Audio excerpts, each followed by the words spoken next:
Hello and welcome to the first edition of Invincible-You Podcast.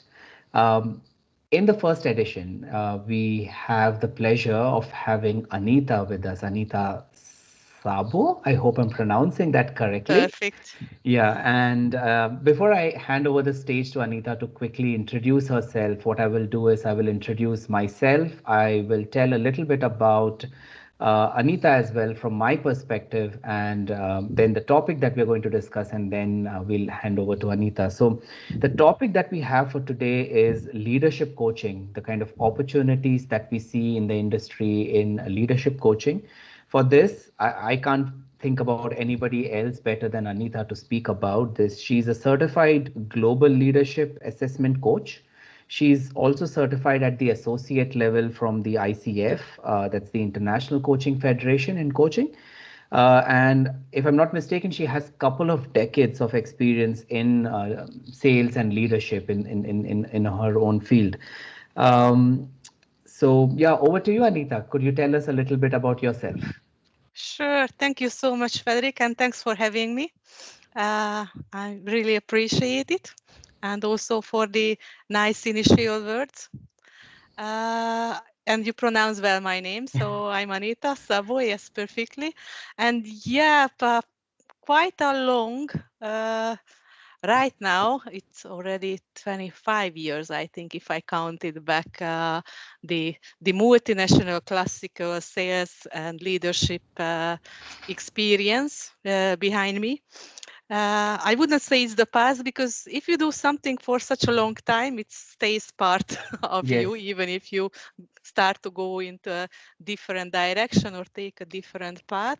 So, a very classical sales career. So every step of the ladder, actually, I've tried myself in, starting as an assistant, junior manager, senior manager, and then going into the leadership roles up to a management team member role, like multi-country, multi-category sales teams Mhm. for more than 7 years before I started to enjoy the beauties of becoming a leadership coach, as you already shared about me.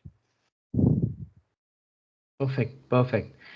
So yeah, before we jump into the topic that we have today about leadership coaching and the opportunities that we see today in the industry, right? Mhm. Let me quickly tell the audience about what we are doing here. So this is a podcast where we bring together any kind of insights that are important to the world of coaching, to the world of leadership, to the world of mentoring, to the world of personal development specifically. And the vision is to enable our community to pursue their best possible versions, because what at least we believe in Invincible You is that everyone has their own versions of truth, right? Everyone has their own personal development goals, their own realities, and one size fits all approach doesn't really help everybody. So that's what we're trying to do with this podcast, through this practice of Invincible You, and in general, I think through coaching, and we'll dive deeper into that.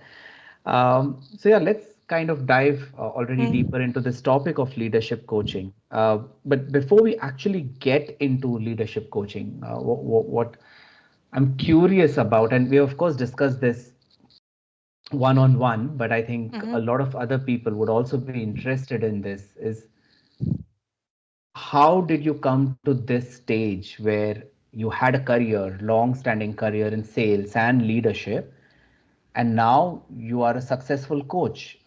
What brought you here? Oh, thanks for the question. But before, I would really like to highlight that how thrilled I am to be the part of this first edition. And as you shared already with the audience, we have a history together back then from the International Coach Academy. And I always loved your approach, being passionate about scientific, data-driven perspective to every single area, including coaching. So I'm super excited to see where we are going, where we are heading today. And back to your question, Frederick, that it was not an overnight thing that one day I was waking up that, okay, I'm gonna be a coach. It's I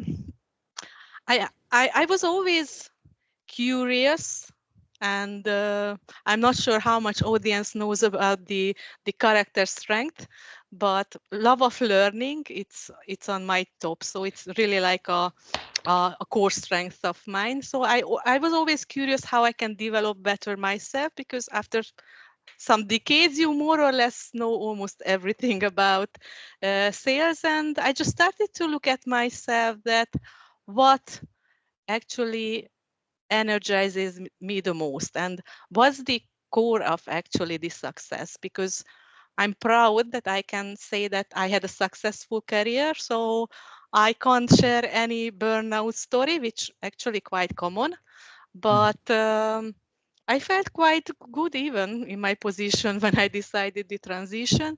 But I realized that I feel more energized and natural when I'm working with people. That actually the leadership success, your success as a leader, is about how successful your team is.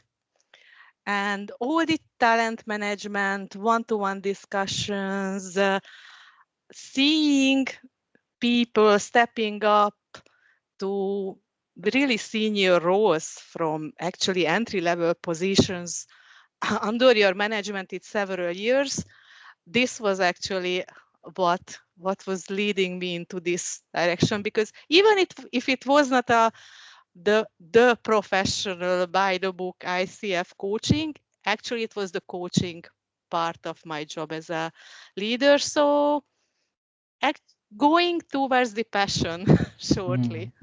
mm. Understood. Understood. What was I happening in your case? so I think for me, coaching was always like a part of my DNA somehow because the word coaching in a professional development scenario, right, came to me when I was in my early 20s.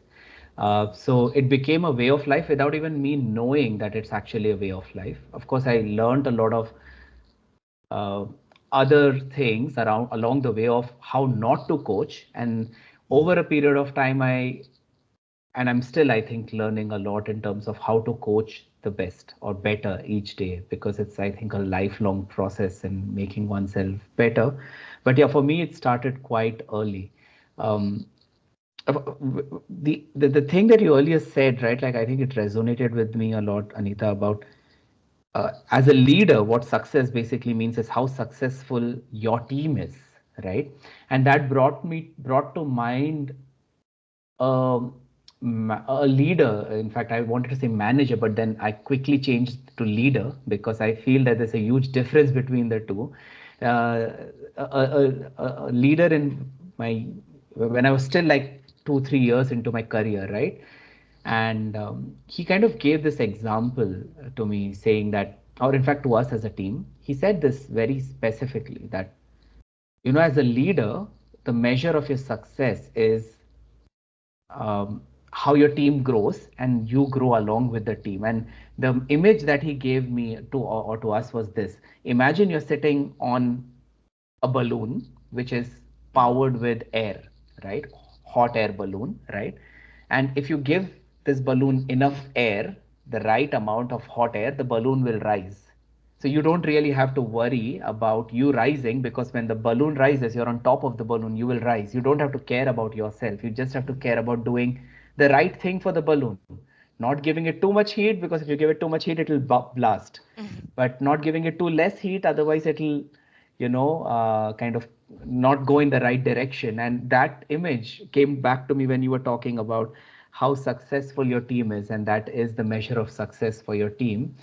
And I think that kind of is a good segue into the next topic I have for you. So even in ICA or ICF, or even generally when we see coaches, right, we talk about niches, right? Mhm. Clearly, one of the niche that you have carved out for yourself is leadership coaching. Um, was it just like a natural extension? Did you put some thought around it, or what made you choose this niche? Interesting question, because talking to a lot of peer coaches, that's usually a big headache. Like, what my niche is supposed to be. For me, it was not, because generally the driver becoming the coach was my background. So it was very straightforward always that I actually it's like a it's not a hard cut because my coaching job is like a continuation of my past experience because I was growing leaders within a company and now I'm growing leaders externally. So I never gave any second thought. However, we both know, and I'm sure that we might have some coaches watching also this podcast, that niches are more or less marketing things because by the book you could coach anything and anyone because we are not mentors. We don't have to be experts. It's more the passion, I think, which defines the niche, not the education, to make it clear for the audience. So whenever you are about to pick a coach, and pick anyone, because picking the coach is already a success, you don't have to look for professional similar background because a certified coach can coach anybody and any topic if there is the trust and the connection and chemistry. Yeah, absolutely. Absolutely. I really like the way you brought this up and how you are also very honest and frank about it, that it's actually a marketing thing, right? About finding your niche. In fact, when you were saying this, I was remembering something that I was speaking with a peer coach just last week. And I was explaining to them or sharing with them that when I'm coaching somebody and they're talking about a situation where I have zero background, I'm coaching the best at that time because I have none of my own biases, none of my own thoughts, and I can just 100% listen to what this person is saying and mirror back. And it's such a relief that I don't have any of my experiences there. Yeah, you are so right. We actually had similar discussion in the past that how different when we can fully focus on the person, and which we discussed about our common favorite book of Marsha Reynolds, that coaching the person, not the problem. Yeah, you are right, because there we don't have any attachment and we are super objectives. Of course, we are building our skills how to listen listen carefully even in topics where we are right. But yeah, I experienced absolutely the same what you just mentioned, that the distance from the topic, it's like a full presence. Yeah, totally, totally. All right. So, and I really like what you also said, right? Like right now for you, it's a continuation for based on what you were doing earlier. For earlier, you were coaching leaders as a part, as an internal part of the organization, and now you're doing it as a consultant or as an external coach. So for you, it's simply an extension. You don't see it in any other way. What does your typical day look like now? Uh, yeah, so from one perspective, it's a continuation. From all the other perspective, it's very different. And I don't want to lie to state it that it was a super easy transformation. So when you have for over 2 decades a multinational schedule with all the things, constant meetings, uh, must do stuff, and actually you live in that world that you are useful if you work from 8 to 10, whatever, 10, 12 hours or 8, whatever.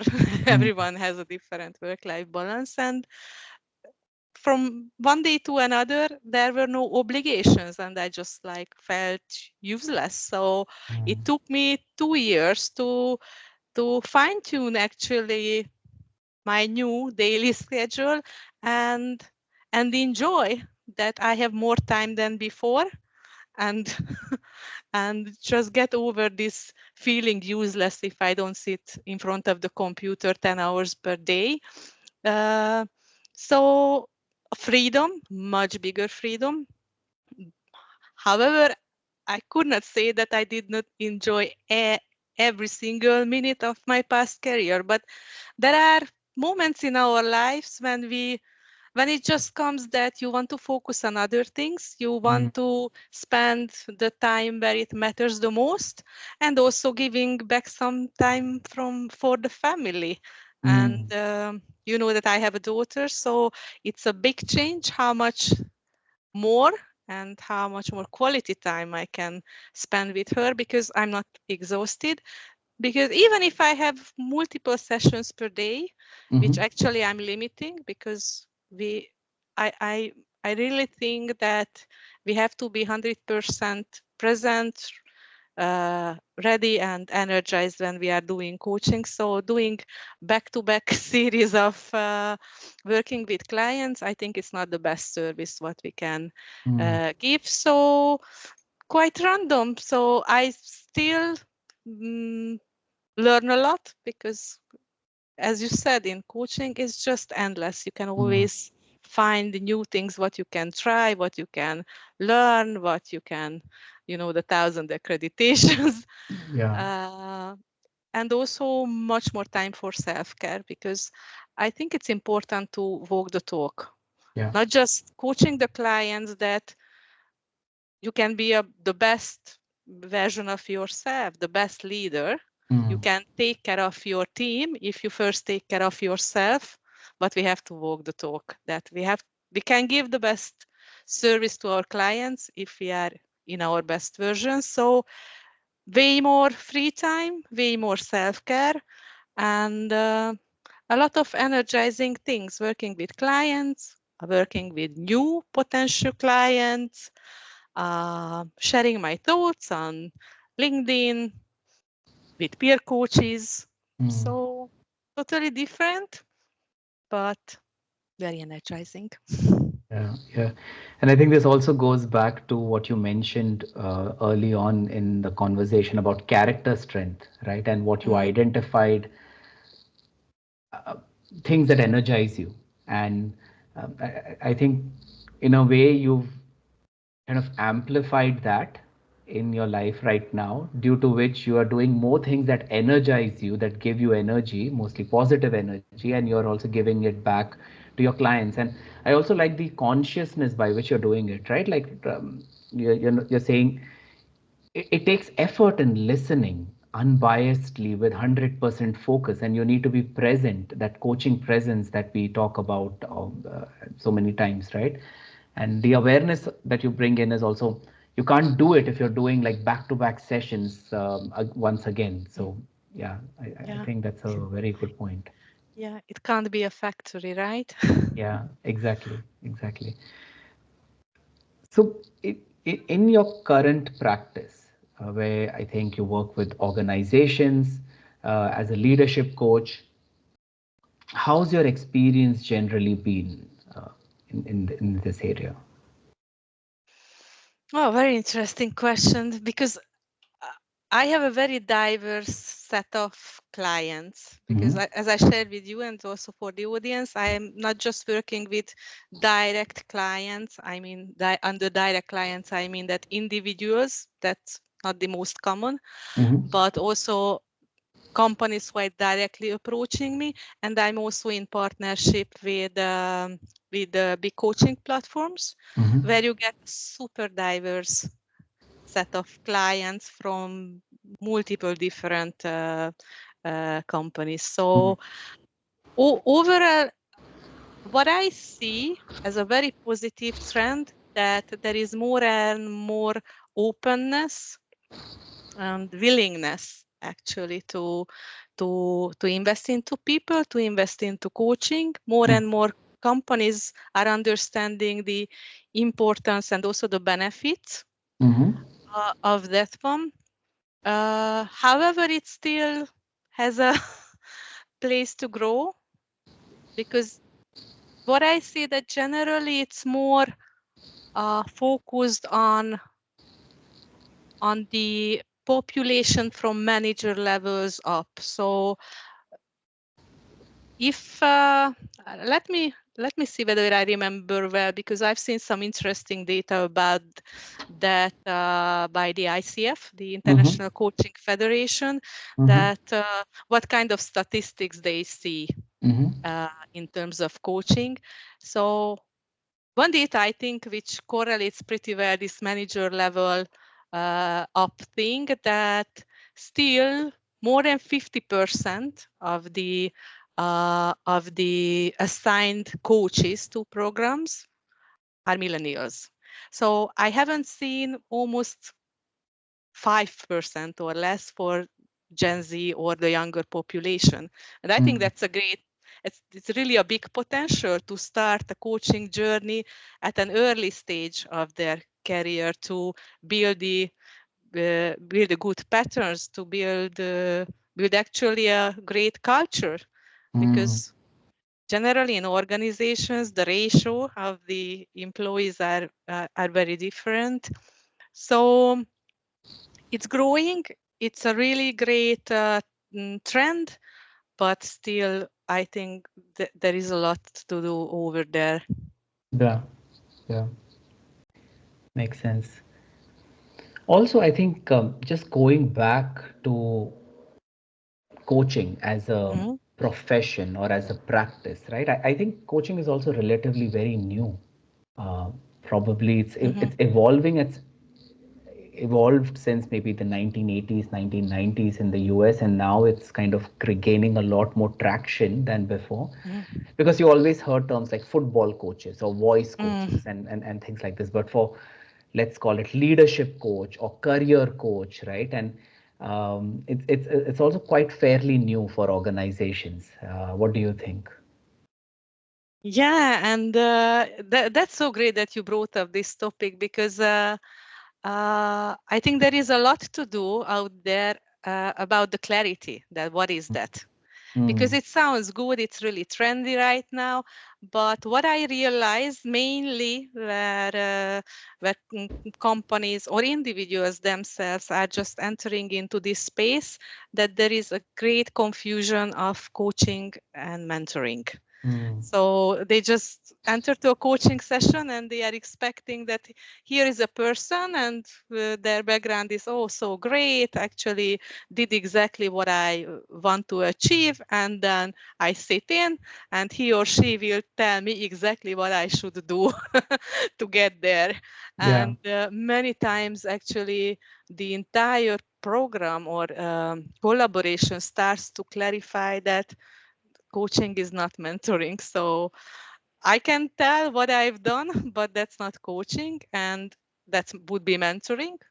But the way how I was successful, it's not necessarily the same way how they can be successful. So getting to the point that they understand that the essence of coaching is to get the ideal outcome in their own way, mm, which is of course a harder work.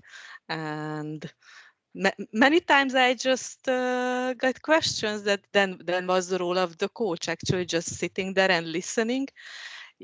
Yeah, and we have to explain that what's the power actually of the presence, and even a well-placed 2-3 questions can generate a massive shift in thinking. yeah, And you know as well, we always discuss about that the magic in coaching rarely happens within this session. It yeah, happens in between or after, actually, because sometimes we try to shift very rigid behavior patterns or anything, and it just won't change overnight because the absolutely. coach said so, Yeah, which the coach should not. yeah, So yeah, it's I think an important topic that raise the awareness around what coaching is and what coaching is not. So I really encourage any leader, HR person who is about to decide to invest in that area, visit the International Coaching Federation website and just get familiar a bit with the topic, to be clear exactly. that what they can expect and about what they are getting within Yeah. coaching.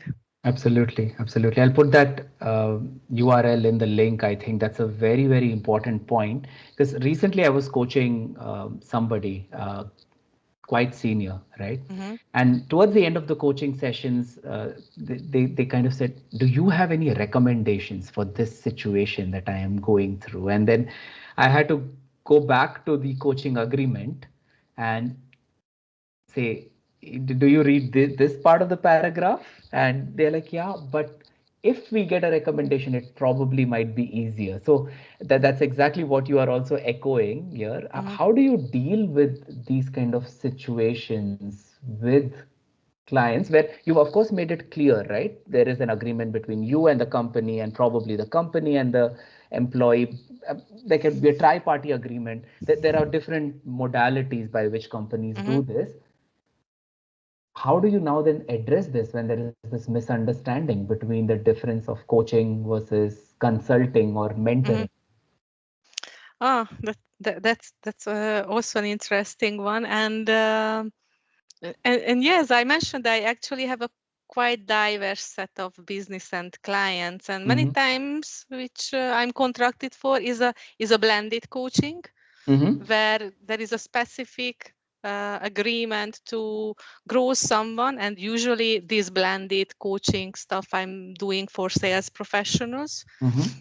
But then there is a clarification in the agreement that it's not pure coaching, but actually Mm-hmm. it's a mixed blended coaching Mm-hmm. mentoring. And there, of course, because they don't have the skills yet. Mm-hmm. So they have to get the skills both and also the coaching elements. But but when the agreement is it's purely about on coaching with Mm-hmm. a ideal cases, there is a very clear goal for that one. Uh, I really give resources only when the session ended, Mm-hmm. and uh, and I don't feel that resource would add to their journey, Mm-hmm. but not leading them into anywhere. Because Understood. sometimes there are some type of coaches who likes to read some more scientific based stuff on Mm-hmm. specific topic or benefits about something, but that doesn't lead them anywhere which they actually don't want. So uh, like additional information on something which they already got to. Mm. Makes sense. Makes sense. So there's this blended coaching and then pure coaching, and that's how you kind of bridge this gap in understanding. Uh, what opportunities do you see for organizations to do better?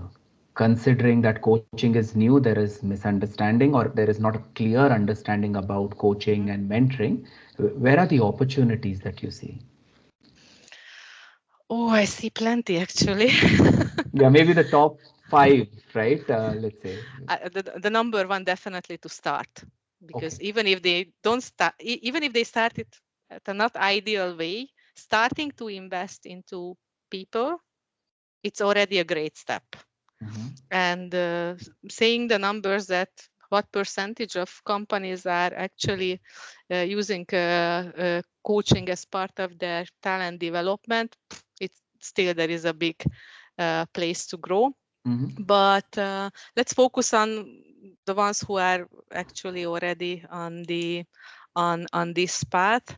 um, I think a little bit of clarity Mm-hmm. as well, because majority of my clients, and that's why I can more tell about this part, I not self-funded but actually corporate sponsored coaching. So I'm contracting with the employer, the company, who Mm-hmm. is actually giving the coach as a benefit, as a development tool, the coaching. And that's a specific area, because actually we have a relationship with 3 participants. Mm-hmm. And I think where big corporations, I think already well educated on the coaching cooperation, but companies who are just entering into this playground many times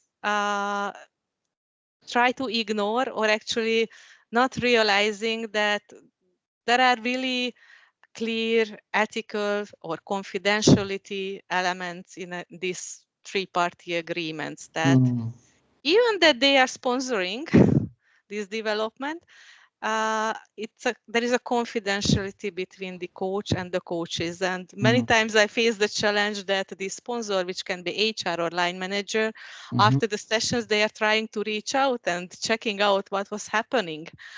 So it's not like a so straightforward thing that we have a goal with someone, a talent, we give it to the coach, let's fix this program, and then we check back, because there are many more participants who should be part of this journey, and usually is the manager. So I think the number two should be number three, because number two was actually to keeping the ethical boundaries, being aware and keeping them. And the third, that it's not only a game of the coach and the coachee. The line manager has a big role in that one. So how they can get actually any insight or impression what's happening is the constant one-to-one discussion or feedback sessions between the manager and the talent itself, because there is a big role what a great leader can play during this process. Yeah, I really like the way you mentioned that kind of a triangle, right? In my mind, when you were saying it, a triangle was forming between the coach, coachee, and the line manager. How they are engaging at regular intervals, right? But so this is, let's say, if there are some companies right now who are listening, or decision makers in companies who are listening, who are on the edge if they should invest into coaching, not in, because these are quite strategic decisions as well, right? These are not short-term decisions that you do it for like a quarter, 2 quarters, a year, and then you don't do it. And there is, of course, like a financial implication, there is a time implication, there is quite a lot of other investments that the company needs to think about when it is thinking about coaching. And while you were talking about it, there is this really nice Dilbert post that came to my mind. If you know Dilbert, the cartoon about generally around office topics, right? Where someone, and I think it's Dilbert probably, who's asking this question, or his manager is asking this question: what if we invest in people like heavily and they leave us, right? To which Dilbert asks this question back, saying, what if we don't invest in these people and they stay? Right, and that's kind of stayed with me. And coaching also is kind of an investment, a very big investment, right? What can convince companies which are on the edge that they invest in their people without fearing that they might leave us in 6 months, a year, 2 years, but just invest in them? What can convince these organizations? Many things actually, because I was just starting to think on all these things what you were bringing up, that many times I realized that still companies who are just entering to the coaching space and start to think about investing in that one, it's rarely a proactive action. So they already have a massive program, and rather it's a reactive strategy still. So I think that's a big opportunity which I would add to the top 5 list, that make it as a proactive approach, kind of a part of the learning culture. And the good news, I'm a salesperson, so I really like numbers and ROI, return on investment for the less practical people. And there were several studies. Also, I think ICF, the International Coaching Federation, has published, because very hard if you just start to discuss with a company, it's very hard to answer this question. Okay, what is the ROI of coaching, or how my performance, revenue, profit, whatever is gonna be better? Definitely not by the next month. That if you send your most important managers for coaching for 2 times per month, next month you're gonna have X% more revenue. That's not how it is working. But there are a lot of things actually which are impacting the performance, and those are actually hard fact data that employee engagement, for example, that there was a study. We might put it in the comment later, but I can't recall which one. That 10 to 15% more profitability is measured at companies versus their peers, where actually there is a good engagement within the team. And I think even if it would be 5%, I think it's a great performance. But employee engagement, so how you can engage people. So if you invest in them where they are developing their specified goals in their own way with the support of the coach, what else can be more engaging? Because you can give a check or a travel card, whatever, but that's not a long-lasting thing. Of course, those benefits are important as well, but it's a important thing to find the right balance, how we motivate people. And more than 90%, I think they ask like 15,000 people who has been coached, and more than 90% reported that they have a long-lasting benefit what they experience. I think it's a really strong hard fact data. And I think the retention, because you with this cartoon example, you were bringing up one of the topics which I think it's on the table at all the big corporation, that the turnover is high and how to everyone every decision maker has as a core KPI the retention. So engaged, there is a higher chance to retain people with a high engagement. And in that case, it's very easy actually to calculate any ROI, because when we lose someone, that's a massive cost, because you lose the talent, then there will be actually lost performance revenue, whatever, which is measurable. You have a recruitment cost, which is measurable. You have an onboarding cost, which is measurable, because you take by hour plenty of people's onboarding time, and it's several months until the new person gets to the level where it's standalone individual performer. So I think there is a very clear way how to measure the effectiveness of coaching. Absolutely. I really like the way how you bring in all the data and metrics and KPI elements to it. So there is one, what I'm at least taking away from what you right now said is there is clearly a lot of research that's been done by the ICF, right? And other organizations, not only ICF. And there is definitely a correlation and also a causation between investment in coaching and turnover rate, investment in coaching and, let's say, productivity, investment in coaching and engagement rate or CSAT, right? Like things like this. Um, and what basically, if a company is already in that journey where they're measuring these important KPIs, then it's easier for them to quantify it over a period of time, right? Yeah.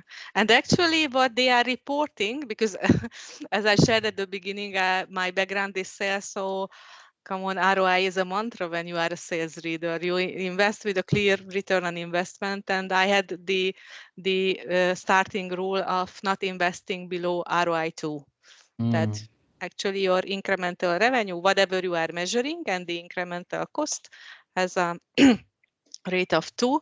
And all these areas where they measured coaching, productivity, retention, engagement, these are all measurable. The median was 7 to 8. So I think for those who are still just playing with the idea whether it's a good investment, I think the data speaks for itself.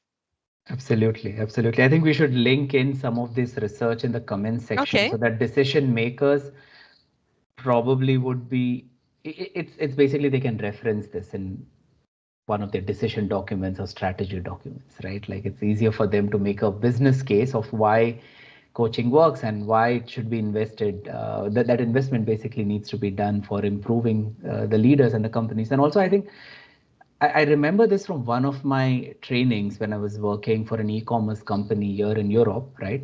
And the training was around managing your energy and not your time, right? Like how Mm-hmm. everyone has just 8 to 10 hours of work day, depending on how you choose to do it, right?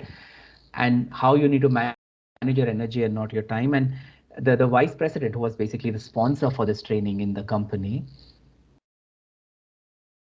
she actually said this, right? And it was very kind of a shock, but also a relief when she said it, Mm-hmm. right? She's like, this is a question that came up in one of the HR sessions when we were pitching this training, and what the HR team asked us, but what if people then do this training and then leave us, right? She's like, if they realize that this is not the right place for them to grow and they leave us, then isn't that the best thing for them and our organization? Because we are not in a game of 1 year or 2 years. We are in an infinite game. The CEO today might not be the CEO in 5 years. The vice president, who she may not be the vice president in 5 years, but the organization still wants to continue. The organization has to live beyond the Mm-hmm. employees and the CEO, the CXOs. So aren't we then doing the right thing for the company where we have the right kind of value system in the company, which is in resonance with the value system of the organization? And that was such a relief when I heard it. It's like, yeah, exactly, right? Like, why are we thinking about this as 1 year or 2 years, but it's an infinite game that the company is in? Yeah, and absolutely, it's you were bringing up something interesting because I heard many times from my network that, oh my God, we invested into these people coaching X thousand whatever euro amount, and they left.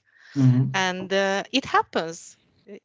It's not it's not the general one, but it happens, and exactly the same way that with the right questions and going through what works, what does not work, there might be a very strong value mismatch, or simply in terms of where the company is heading and what is the value system, and what are the most important um, things in the life of the coachee. There can be a mismatch, and I think it's better to find out earlier than later Yeah. Yeah. We do for it both proactively. parties. Do it proactively, like you said, rather than reactively, because reactively it has Mhm, a bigger impact on the teams and the company, right? When it's done proactively, you can plan for things, you can plan for mhm, transitions, you can plan for both the best case and worst case scenarios. mhm, But when it happens reactively, then there is so much little that can be done. mhm. Yeah, Right. yeah, yeah, yeah. That's Yeah. true. Yeah. Okay, as always, like when talking with you, Anita, Mhm. on certain topics, you don't know how time flows because there's always so much to talk. So, just kind of to wrap up the session, right? Uh, if you have any, you already told about, starting somewhere, about having clarity about the ethical and Mhm, confidentiality elements and how the line manager needs to involve about being proactive. If you have to give one word of advice or one word of consultation to decision makers, mhm. right? Um, so that they believe in the magic of coaching, the power of coaching, and how that creates sustainable, long term character level changes in employees and organizations. What would that be to these organizations and people? I think I think there are several thousand success stories out there. Uh, And I would lie if I would say that each and every client who were in programs with me, everyone was blown away Mm-hmm. by the progress, but there is always a benefit for the company. Mm. Okay, so mainly that they start to grow, they start to test new behavior patterns, which are having the benefit for the teams. And also for the specific engagement, and more or less the most important, I think, that it's proactivity here as well, Yeah. because as the turnover is quite high everywhere, all the companies have to be proactive to grow their next generation leaders.